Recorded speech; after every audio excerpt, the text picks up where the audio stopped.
Добрый день! Сегодня мы расскажем вам о султане Сулеймане и его любимой жене Хürrem.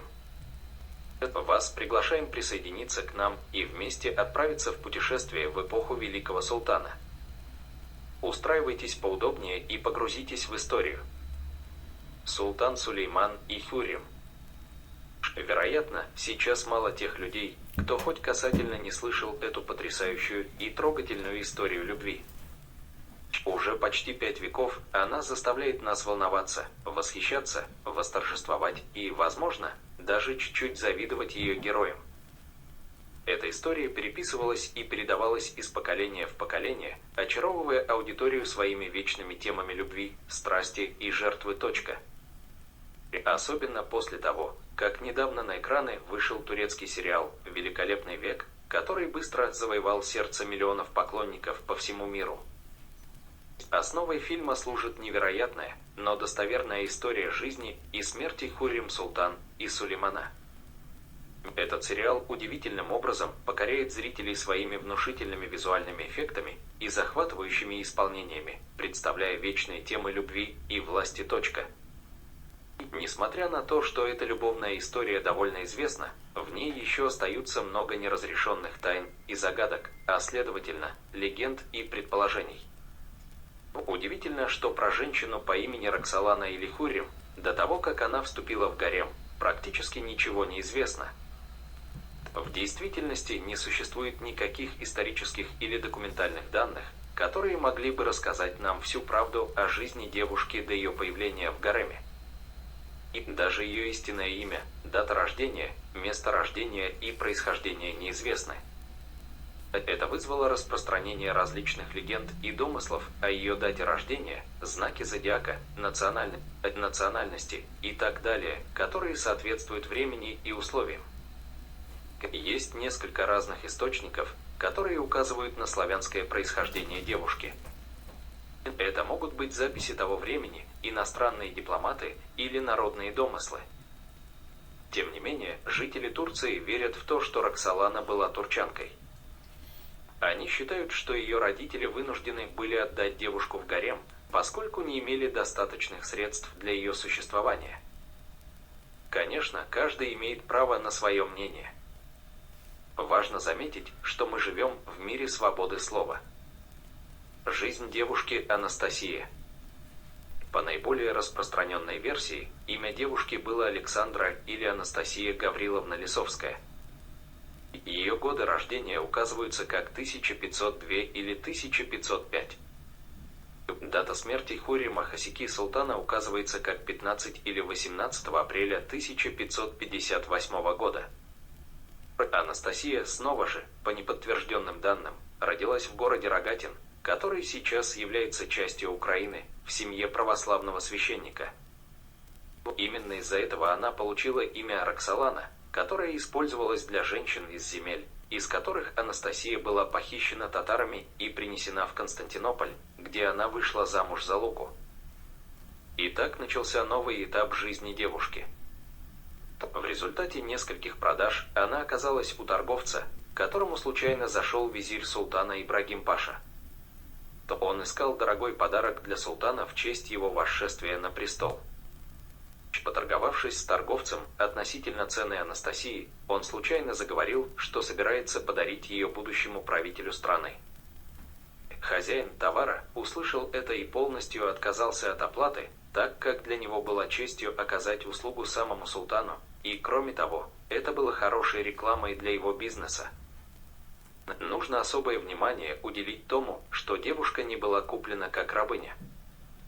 Впоследствии это оказалось критически важным фактором в ее жизни, который позволил султану официально взять ее за жену как свободную женщину.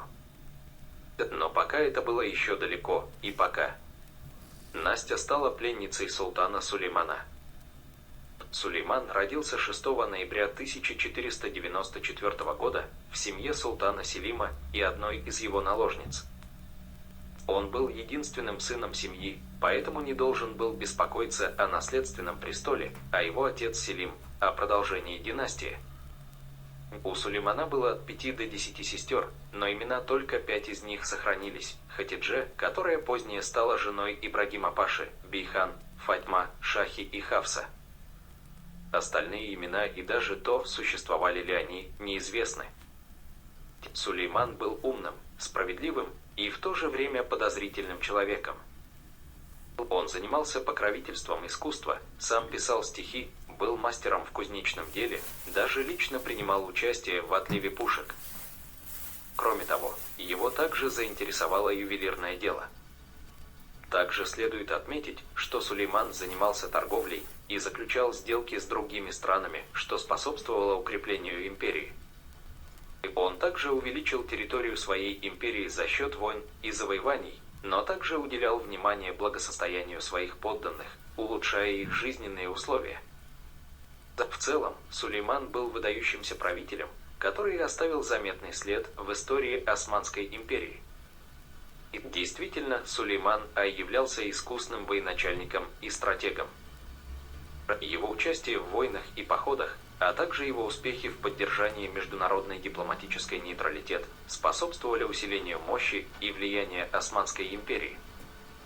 Его действия показывают его умение вести дела с другими странами и государствами, принимать решения с учетом долгосрочных интересов своей страны.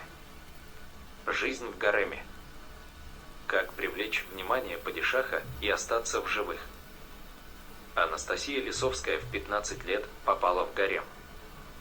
Она получила прозвище Хуррем за свой веселый и жизнерадостный характер. Хуррем понимала, что ей нужно привлечь внимание падишаха, но в таком месте, где ее окружали сотни красоток со всего мира, это было очень сложно. Но она придумала оригинальный способ. Во время танца, когда все наложницы выступали перед султаном, Хуррем вышла в центр круга, начала танцевать и петь. Своим мелодичным голосом она исполнила песню на своем родном языке, привлекая тем самым внимание падишаха. Это было смелое и даже храброе поступление. За такую самовлюбленность могли строго наказать. Известен случай, когда после ночи, проведенной в спальне султана, одна из женщин-наложниц тревожно вскочила во сне. Ужасный сон ей снился. И подозрительный Сулейман, подумав, что девушка хочет убить его, сразу задушил ее. Так что спящая красавица даже не успела проснуться и понять, в чем, собственно, ее вина. Но этот раз султан Сулейман был впечатлен храбростью Хуррем, и он начал обращать внимание на девушку. Это стало началом их первой встречи и развития их отношений. Из-за этого эпизод, где Роксолана танцует перед султаном, так популярен в исторических фильмах и на картинах художников. Роксолана была веселой и полной жизни. И в конечном итоге султан влюбился в ее прекрасные песни. Это привело к их первой встрече и первой ночи вместе. Это также ознаменовало новую эпоху в жизни молодой женщины. Роксолана и Сулейман обожали друг друга и часами могли говорить о любви, разговаривать о различных темах, гулять и вспоминать о прошлом, мечтать о будущем и жить в настоящем. Ранее у Сулеймана было много жен, но когда он встретил Хуррем, она стала единственной его женой. Со временем Хуррем стала не только его любовницей, но и главным советником в политических вопросах. Сулейман часто дарил своей любимой, Хуррем, драгоценные подарки, такие как бриллиантовые украшения, серьги и так далее.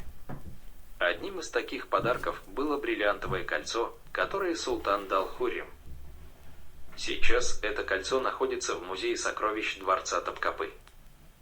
Для окружающих это кольцо символизировало власть Хуррем во дворце, но для нее это был символ глубоких чувств и любви, которые проявлялись между ней и Сулейманом. Оригинальное кольцо состоит из большого бриллианта, окруженного 49 меньшими алмазами. Его стоимость является бесценной.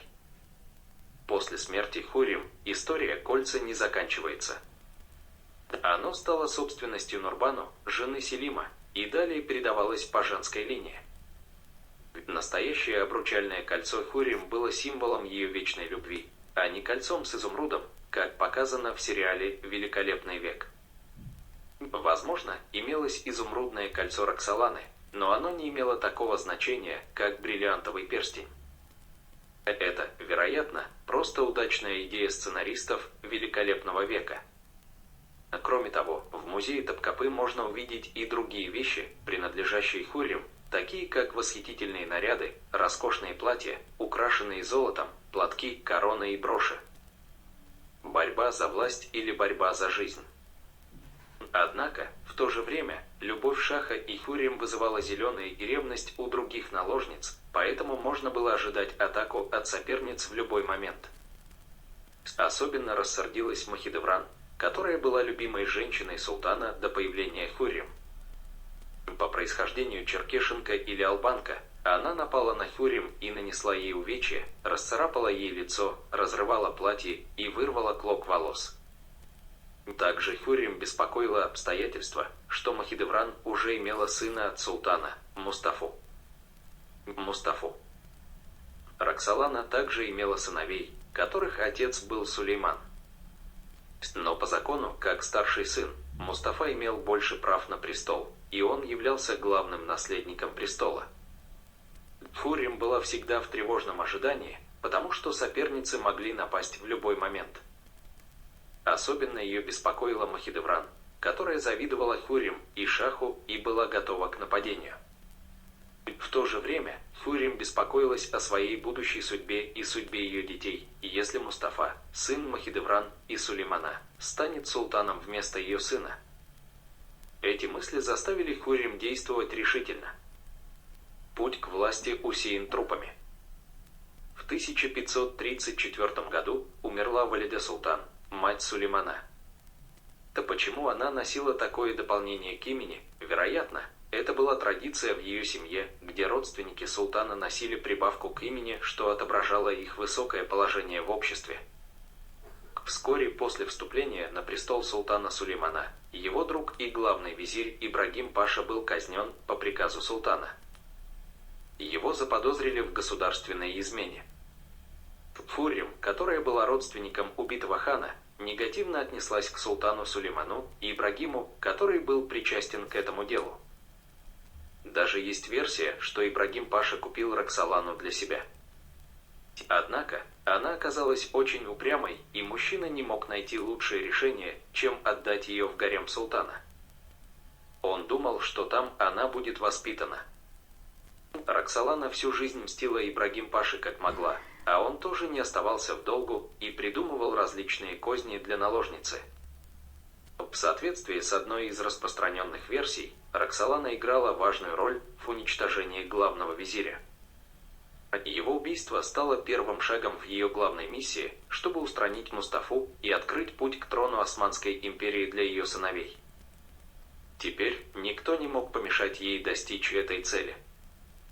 Хуррем была благосклонна к новому визирю Рустам-Паше, но только до определенного момента. Ее планы для Рустам-Паши были похожи на планы, которые она имела для Ибрагима. Хуррем выдала свою 12-летнюю дочь замуж за Рустам-Пашу, чтобы убить двух зайцев одним выстрелом. Она убедительно доказала визирю свою дружелюбность, в то же время внедрив своего человека в его дом. Через некоторое время Рустам-Паша и Хуррем удалось подставить Сулеймана против Мустафы, которого они обвинили в заговоре. И по приказу Сулеймана Мустафа был убит. Но скоро после этого Рустам-Паша также стал жертвой интриг, спланированных его могущественной тещей Хуррем. Через несколько дней после смерти Мустафы, его сын, который в то время был всего лишь 7 лет, также был казнен. Но султанша не остановилась и дальше продолжала действовать. Она владела знанием законов страны и сердцем султана, умело управляя нужными ей министрами и чиновниками. Она занималась интригами и использовала хитрость, чтобы получить то, что хотела. По ее приказу было найдено и убито более 40 сыновей Сулеймана, живущих в разных уголках государства. Свадьба и другие нарушенные традиции. В это время Хуррем смогла достичь того, чего не удалось достичь ни одной женщине в истории страны – стать официальной женой султана. Это было беспрецедентным и уникальным случаем. Несмотря на отсутствие закона, запрещающего султану жениться на наложнице, таких примеров в истории Османской империи не было. Точная дата свадьбы султана неизвестна, в различных источниках указывается 1530 или 1534 год. Однако, это была праздничная и роскошная церемония, которая отмечалась с большой пышностью.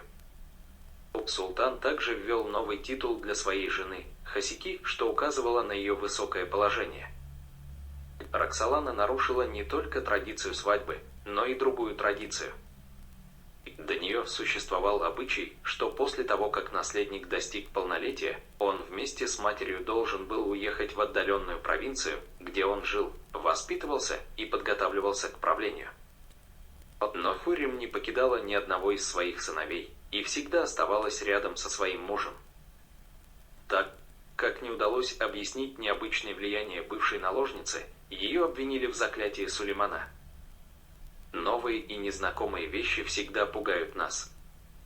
Поэтому это объявили колдовством, чтобы все стало понятно.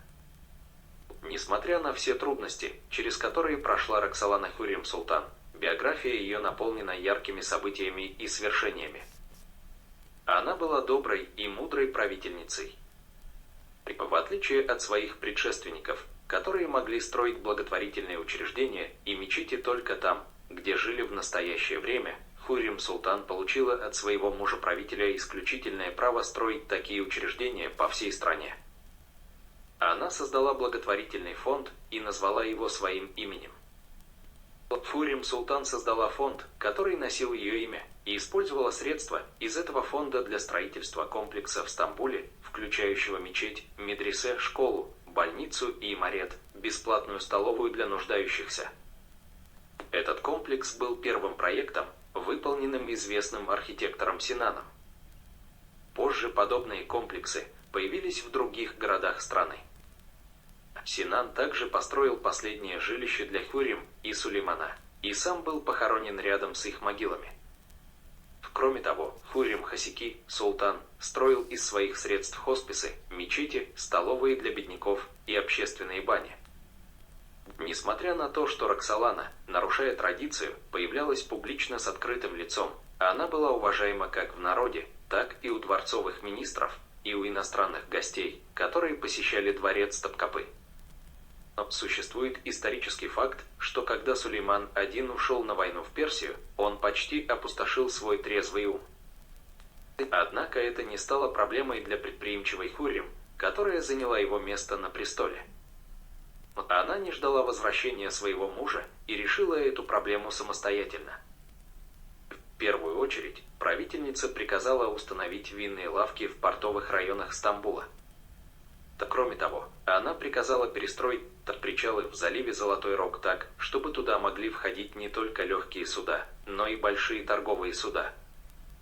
Торговые лавки в городе начали расти с удивительной резкостью. И казна империи Хуррем начала наполняться монетами с высокой скоростью. Хуррем Хасрки Салтан умерла, согласно различным источникам, в 1558 году 15 или 18 апреля. Ее возраст варьируется от 53 до 55 лет. Одни говорят, что она заболела, другие полагают, что ее отравили. Причина ее смерти не установлена и остается неясной.